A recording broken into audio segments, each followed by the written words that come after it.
नमस्कार विद्यार्थी मित्रांनो, चला आपण पाहत आहोत इयत्ता 7वी स्कॉलरशिपचं मॅथ्स आणि त्या मॅथमध्ये आपलं लेसन चालू आहे मित्रांनो 90 exercise 19.2. In previous video we have already learned about that properties of quadrilateral and exercise of 19.1. In this video we are going to learn about 19.2. Okay, तर चला सुरुवात करूया आपल्या पहिल्या प्रश्नाला. प्रश्न आहे आपल्या स्क्रीनवर दिसतोय मित्रांनो बघा.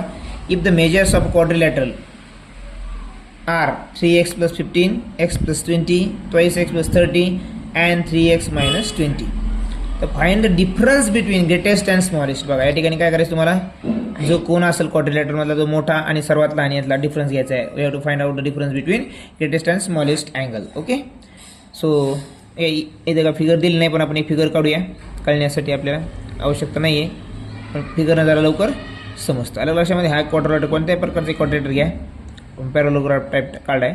बघा आता हा जो अँगल आहे हा आहे सिक्वेन्सनं जाऊया आपण 3x प्लस 15. हा जो आहे तो x plus 20.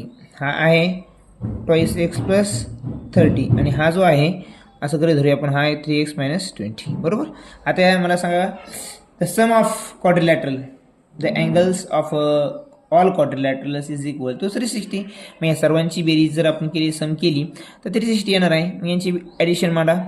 3x plus 15 plus x plus 20 plus हे काय आपलं x प्लस 20 झालं. मग ट्वाईस x प्लस 30. बरोबर. Twice x plus 30.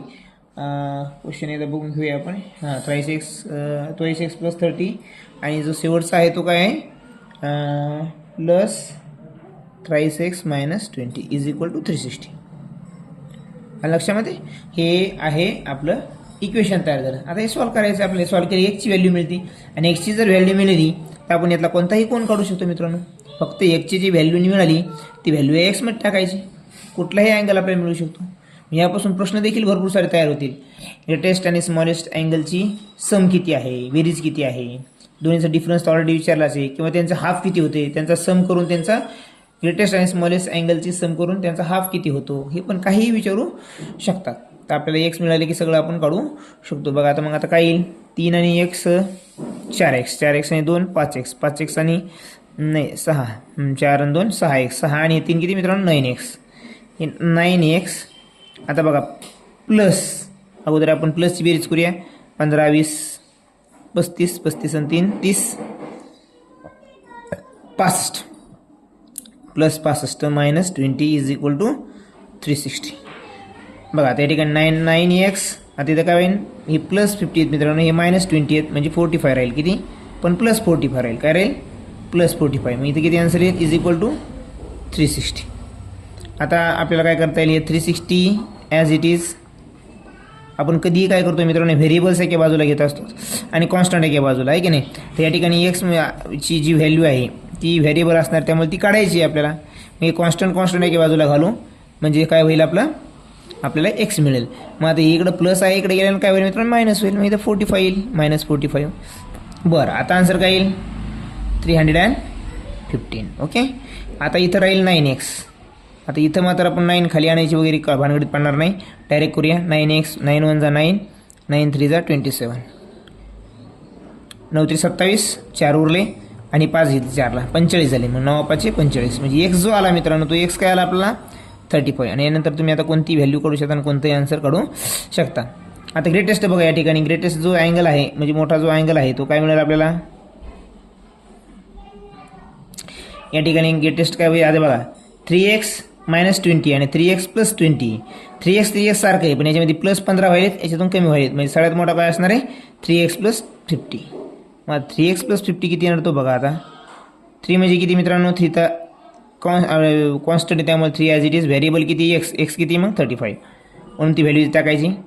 हे झाले 35 मित्रांनो. आता हे पुढचं 15 ॲड करायचे. आता आपला आन्सर येऊन जाईल 35 3 105, 105 आणि हे 15 120 मित्रांनो. ग्रेटेस्ट मिळाले 120. छोटा जो असणार आहे तो कोणता एक्स प्लस 20 आहे मित्रांनो. एक्स प्लस 20 म्हणजे किती 35 आणि 20 किती झाले ते 35 आणि 20 55. किती 55 बरोबर. मग आता ह्या याच्यामधून जर आपण 120 मधून 50 मायनस 55 जर मायनस केला तर आपल्याला आन्सर काय मिळते 65 मित्रांनो. तरी बघूया आपण. बघा या ठिकाणी टेस्ट आहे 120. मग 120मधून छोटा जो आहे स्मॉलेस्ट आपण लिहिलं नाही जागी आहे पण आपल्याला स्मॉलेस्ट कळालेला आहे 55. किती 55. 120 मायनस 55 इज इक्वल टू 65. जो डिफरन्स आला दोन्ही डिफरन्स काय मित्रांनो 65. आपल्याला त्याने फक्त डिफरन्सच विचारलेला आहे. जर त्याने ग्रेटेस्ट विचारला असता तर आपला आन्सर आला असतं 3x + 15. स्मॉलेस्ट अँगल विचारला असतं x + 20.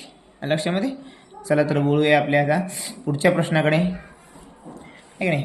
अशा करता आपल्याला समजलं असेल आणि समजलं असेल तर मित्रांनो चॅनलला सबस्क्राईब करायला मात्र विसरू नका आणि बेल आयकॉन दाबायला देखील विसरू नका, कारण की गणिताची पूर्ण व्हिडिओ इथून पुढचे सर्व आपल्याला नक्कीच पाहायला मिळतील. बघूया आपला दुसरा प्रश्न आहे मित्रांनो. बघा या ठिकाणी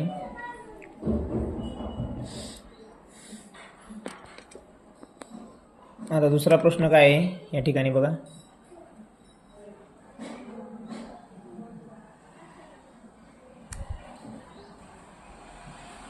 या ठिकाणी दुसरा प्रश्न आहे बघा. The ratio of measures of the angles of quadrilateral 1:2:3:4. Okay. What is the measure of the greatest angle. या ठिकाणी सेम असाच प्रश्न आहे, फक्त हे कसे दिले रेशिओमध्ये दिला आहे.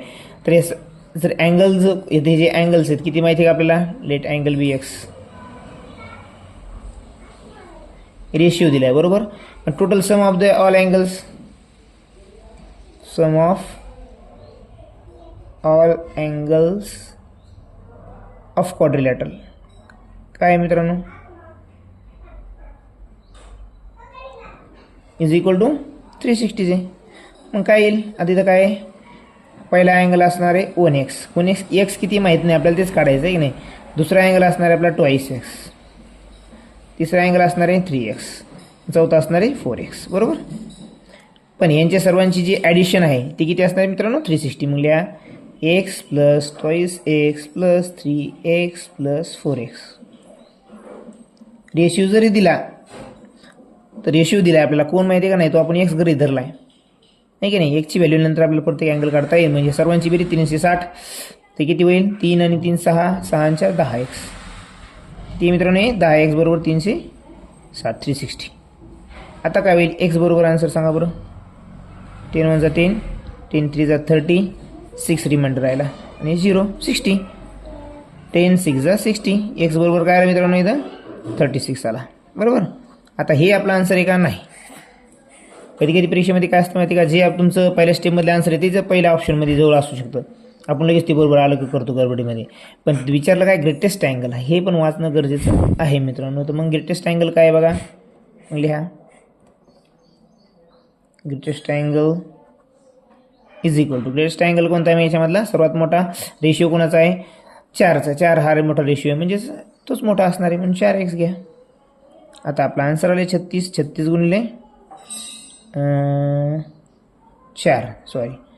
तर मग 4 सक 24. 24ला 4 आजच्याले 2 4 3 12 आणि 2 14 144 डिग्री सेल्सिअस म्हणजे हा आपला आन्सर असणार आहे मित्रांनो. आणि लक्षामध्ये हे सोपा प्रश्न आहे तुमच्या स्कॉलरशिपच्या मनानं की आन्सर काढायचं कसं रेशिओ दिलेलं असणार. कारण की सर्व क्वाड्रिलेटरल कोणताही जरी असला त्यांची जी ॲडिशन आहे सम आहे ती 360 असते. त्यावरून तुम्ही आन्सर सहज काढू शकता मित्रांनो. आता पुढचा प्रश्न बघा 3 नंबरचा.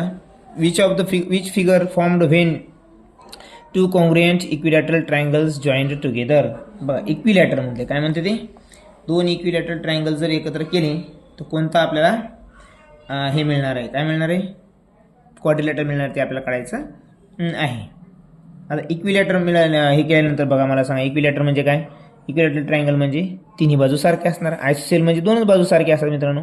इक्विलॅटरलच म्हणजे काय बघा इथं लिहितो मी वाटलंच तुम्ही. इक्विलॅटरल इज इक्वल टू म्हणजेच काय all side equal. All side equal. मग बघा एक आपण एक ट्रायंगल काढूया आपल्याला कळण्यासाठी. आता हे तिन्ही बाजू याचे सारखे आहे असं गृहीत धरूया आपण. थोडंसं घे जरा लांब घ्यावं लागेल.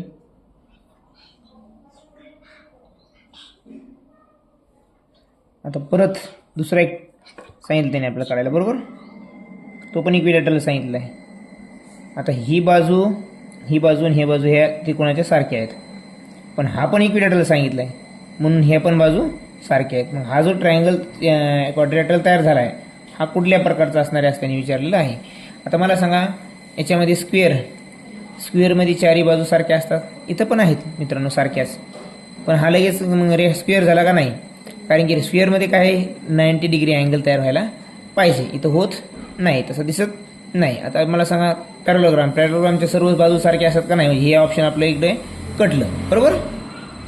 रेक्टँगल, आता रेक्टँगलच्या चारी बाजू सारख्या असतात का नाही, मग हे पण आपलं आन्सर कटलं. राहिला प्रश्न स्क्वेअर आणि रोम्बसमध्ये. तर रोम्बसचा काय प्रॉब्लेम आहे, रोम्बसच्या चारीही बाजू सारख्या असतात, समोरासमोरच्या बाजू देखील एकमेकांना समांतर असतात. सॉरी, आता या ठिकाणी समांतर दिसत नाही आपल्याला, पण सपोज करा हे समांतर आहेत एकमेकांना. बरोबर. ही जी आकृती तयार झाली मित्रांनो, क्वाड्रिलॅटरल तयार झाला, हा क्वाड्रिलॅटरल म्हणजे कोणता आहे, रोम्बस आहे.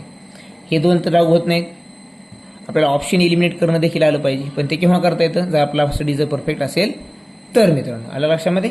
आता या ठिकाणी बघा स्क्वेअर का बरं नाही आहे, कारण स्क्वेअरचा प्रत्येक अँगल कसा असतो 90 डिग्री, त्याच्या चारही बाजू सारख्या असतात. याचे पण आहेत सारख्या, पण फरक तो आहे, इथं 90 डिग्री तयार होत नाही, म्हणून हे रोम्बस आहे मित्रांनो. काय रोम्बस पण एक क्वाड्रिलॅटरल आहे. लक्षामध्ये उत्तर आपल्या या ठिकाणी रोम्बस आहे. आता पुढचा प्रश्न बघूया. पुढचा प्रश्न आहे आपल्या स्क्रीनवर 19.2. Which of the following is not a parallelogram. आता याच्यामधला पॅरलोग्राम कोणता नाही मित्रांनो. आता याच्यामुळे तुम्हाला हे ओळखण्यासाठी तुम्हाला पॅरलोग्रामच्या प्रॉपर्टीज माहीत पाहिजे. काय properties, opposite sides are parallel in length. Okay, opposite sides equal to each other. Opposite sides are congruent. Okay. परत काय, diagonal bisect each other. Diagonal काय करतात, एकमेकांना बायसेक्ट करतात याच्यामध्ये, आहे की नाही, पॅरलोग्रामच्या. बरं, पुन्हा काय लिहू आहे वाटलं आपण, बायसेक्ट इच अदर. काय साईड, सॉरी इथे लिहावं लागेल आपल्याला ब्रॅकेटमध्ये, साईड, डायगोनल. बरोबर. आणि हे जे पॅरलोग्रामचे जे काय ॲडजस्टंट अँगल्स आहेत, ते ॲडजस्टंट अँगल कसे मित्रांनो सप्लिमेंटरी असतात, म्हणजे 180 डिग्रीचे असतात. त्यांची सम, दोन्हीची सम काय असते 180 डिग्रीचे. ॲडजस्टंट म्हणजे काय, शेजारी असणारे अँगल. हे आपले पॅरलोग्रामचे हे आहेत मित्रांनो, काय प्रॉपर्टीज आहेत. पण मग याच्यामध्ये रेक्टँगल बी एक पॅरलोग्राम आहे, स्क्वेअर पण एक पॅरलोग्राम आहे, रोम्बस पण एक पॅरलोग्राम आहे. हे सर्व जे आहेत गुणधर्म ते सर्व कशामध्ये मित्रांनो, ह्या तिन्हीमध्ये पण आहेत पॅरलोग्रामची. ट्रॅपेझियम अशी आकृती आहे बघा. ट्रॅपेझियम कसा असतो मित्रांनो, बघा तुम्हाला दाखवतो मी. हे आपला झाला ट्रॅपेझियम. बरोबर. आता हा जो ट्रॅपेझियम आहे मित्रांनो, ह्या ट्रॅपेझियममध्ये मला सांगा बरं किती बाजू पॅरलल आहेत, एकच जोडी पॅरलल आहे. आणि या सर्वांमध्ये दोन पेयर ज्या असतात बाजूंच्या, हे नाही, क्वाड्रिलॅटरल दोनच पेयर असतात साईडच्या, त्या दोन्ही कशा असतात, पॅरलल असतात मित्रांनो एकमेकांना, हे पॅरलोग्राममध्ये. पण या ट्रॅपेझियममध्ये एकच पेयर आहे मित्रांनो, किती, 1 pair is parallel to each other. काय पॅरलल आहे. ओके, या ठिकाणी एकच पेयर पॅरलल असते याच्यामध्ये ट्रॅपेझियममध्ये. आणि ट्रॅपेझियममध्ये पण काय, ही जी दुसरी पेयर असते ती साहजिकच पॅरलल असल्यामुळं हा जो पॅरलोग्रामचा जो गुणधर्म आहे, प्रॉपर्टी आहे, याच्यामध्ये नसते ट्रॅपेझियममध्ये. म्हणजे आपलं तर आन्सर ट्रॅपेझियम आहेच, पण त्याबरोबर आपल्याला इतर माहिती देखील याची मिळायला हवी. लक्षामध्ये. ट्रॅपेझियममध्ये पुन्हा एक प्रकार आहे, काय कधी कधी ह्या दोन्ही बाजू ज्या असतात समांतर नसणाऱ्या, पॅरलल नसणाऱ्या, त्या कधी कधी सारख्या देखील असतात. जेव्हा ते सारख्या असतात तेव्हा त्याला म्हणतात आयसोसेल ट्रॅपेझियम. हा एक ट्रॅपेझियमचा दुसरा प्रकार आहे. असं मग कळालं. रेक्टँगल, स्क्वेअर आणि रोम्बसमध्ये पॅरलोग्रामचे सर्व गुणधर्म असतात. सर्व म्हणजे हे सर्व गुणधर्म आपल्याला त्यात पाहायला मिळतात. ट्रॅपेझियममध्ये मात्र हे पाहायला मिळत नाही. अपोजिट साईड्स आर पॅरलल म्हटलं, इथं अपोजिट साईड्स आर पॅरलल एकच पेअर आहे, दुसरी पेअर आहे का नाही, म्हणून आपला आन्सर काय आहे, ट्रॅपेझियम. लक्षामध्ये मित्रांनो. पुढचा प्रश्न बघूया आपण. चॅप्टर खूप इंटरेस्टिंग आणि खूप महत्त्वाचा आहे मित्रांनो, पुढं परीक्षेसाठी देखील आणि जिओमेट्रीचा बेस आहे हा, त्यामुळे माहीत असायला हवा आपल्याला. आता बघा 5व्या प्रश्नामध्ये काय, what is the 5th question. In parallelogram ABCD measurement of angle A is 60 degree. बघा आता मेजरमेंट अँगल जो दिला त्याने काय दिला आहे, 60 डिग्री दिला आहे. बरोबर. आणि विचारलं काय त्यांनी, देन मेजरमेंट अँगल बी. मेजरमेंट अँगल काय विचारलाय, बी विचारलेला आहे आपल्याला.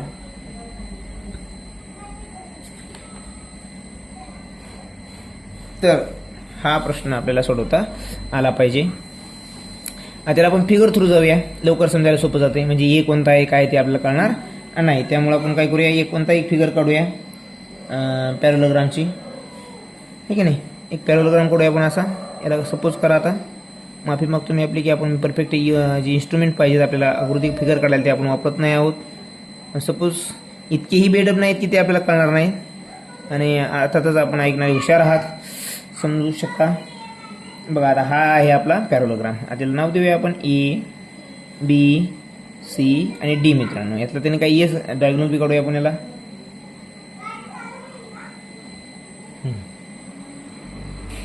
हां, आता याचं आपण डायगोनल बी काढूया. आता अँगल ए सांगितले, अँगल पूर्ण ए. हा पूर्ण ए किती, 60 डिग्री आहे मित्रांनो. किती ते मेजरमेंट अँगल बी. आता हा बी ओळखायचा आहे आपल्याला. आता पॅरलोग्रामचे दोन गुणधर्म आहेत. आपण दोन गुणधर्मानुसार हे आपलं अँगल जे आहे अँगल बी सहज काढू शकतो मित्रांनो या ठिकाणी, बरोबर.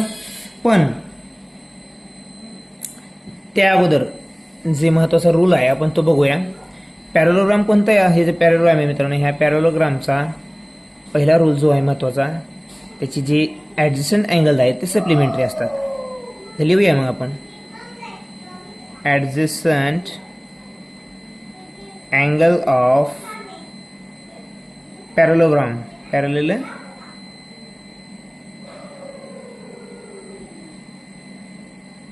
Is supplementary. किती काय असतात ते, सप्लिमेंटरी. ओके, सप्लिमेंटरी म्हणजे 180 डिग्री. म्हणजेच काय, measurement of angle A plus measurement of angle B is equal to 180 डिग्रीचे असणार आहेत ते, बरोबर. 180चे म्हणजे आपल्याकडे तर ऑलरेडी जी ए आहे, ए किती मित्रांनो 60. आता राहिला कोणता, मेजरमेंट अँगल बी.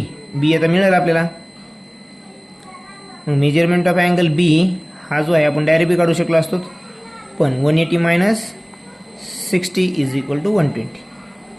काय हा मेजरमेंट ऑफ अँगल बी. या ठिकाणी जो बी आहे, बी जो आला आहे आपला 120 आलेला आहे, हे आपलं उत्तर आहे या ठिकाणी.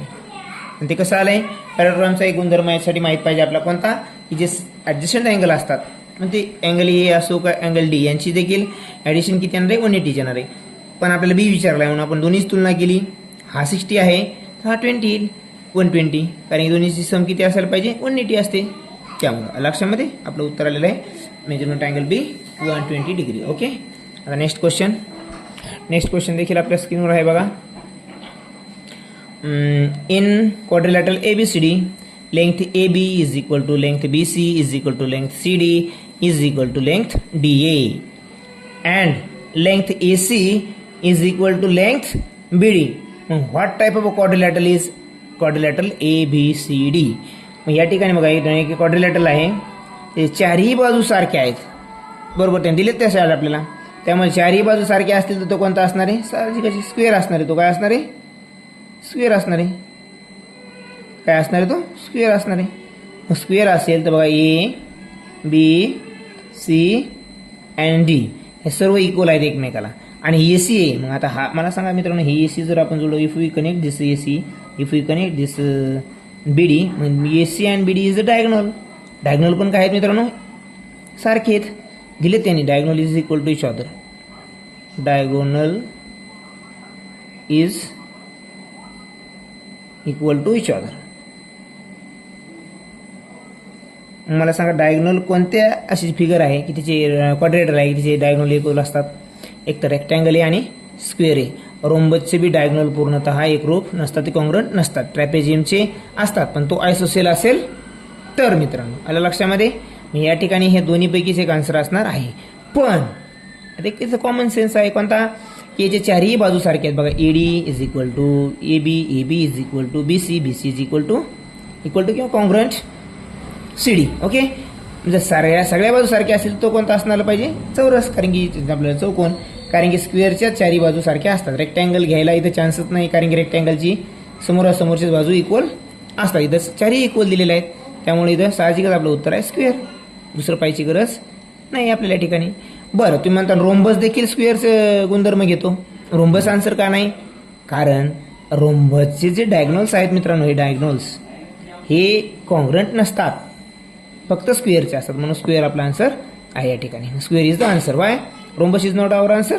Because in rhombus diagonals is not equal to each other, that's why. Okay, our answer is square. Let's we move next question, 7th number. The 7th number, look at the question. M and N are the midpoints of a side PQ and RS. Midpoint of side PQ and RS of rectangle PQ RS. बघा rectangle PQ RS काढूया. Figure काढली की answer जरा सोपं जातं मित्रांनो. बघा या ठिकाणी हा एक रेक्टँगल आहे, बरोबर. वाटला पाहिजे रेक्टँगल, तो रेक्टँगल जरा लंबा काढला. बघा या ठिकाणी PQRS आहे. काय PQRS. आता ते काय म्हणते, if M and N are joined the rectangle is divided into 2 square. म्हणजे आपल्या इथे एक अशी आपल्याला आकृती काढायची आहे, म्हणजे परपेंडिक्युलर काढायचं आहे किंवा एक साईड करायची आहे की ज्यामुळे दोन्ही स्क्वेअर तयार होतील. मग हा कोणता असणार आहे? M आणि हा कोणता असणार आहे? N. बर, तर PQ जो आहे तो 8 आहे, बरोबर मित्रांनो. तर MN किती आहे त्यांनी विचारलेलं आहे. आता PQ पूर्ण 8 आहे मित्रांनो, पण ते काय म्हणते, if M and N are joined the rectangle is divided into 2 square. या 2 स्क्वेअरमध्ये याचं रूपांतर होते. म्हणजे हा जर पूर्ण 8 असेल मित्रांनो, बघा हा ही पूर्ण 8 आहे, हा जर 8 असेल, यांचं जर हाफ केल्यानंतर जर स्क्वेअर तयार होत असतील तर मग ही किती असणार आहे? 4. तर ही पण 4.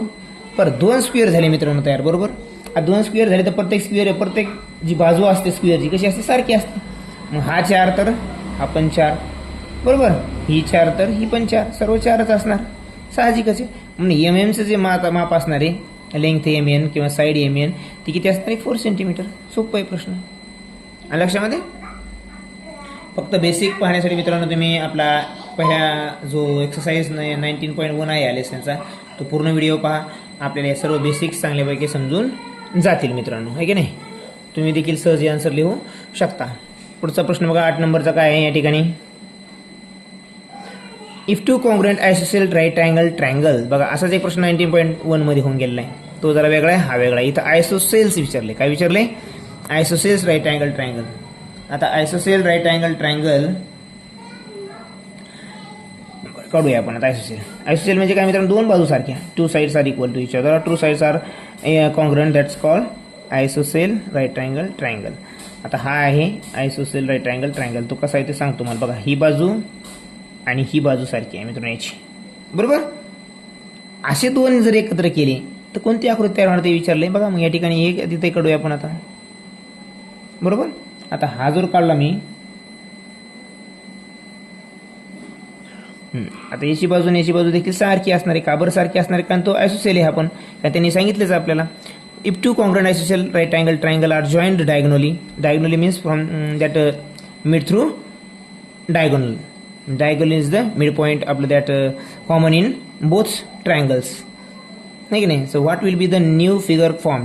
जी न्यू फिगर तयार झाली मित्रांनो, सांगा बरं आता काय तयार झाली तर. कारण याच्या इक्वल साईड ही होती, पण याच्यासारखाच दुसरा ट्रायंगल घ्या सांगितलं त्याने, मग हे पण घेतला, ही इक्वल तर ही इक्वल झाली. आता सर्वच बाजू एकमेकांच्या इक्वल झाल्या मित्रांनो. म्हणजे जो बनणारा जो आहे चारी बाजू इक्वल दिसते की नाही आपल्याला? येस. मग इन विच फिगर और in which quadrilateral 4 sides are equal to each other, rhombus and square. But why rhombus is not the answer here? Because look at it here, the word right angle triangles. Here is that all angles are right angle triangle, that's why square is the answer, rhombus is not. Why? Because in rhombus there is no 90 degree angle there. Okay, त्यामुळे आपला answer आहे square. बघा पुढचा प्रश्न 9वा.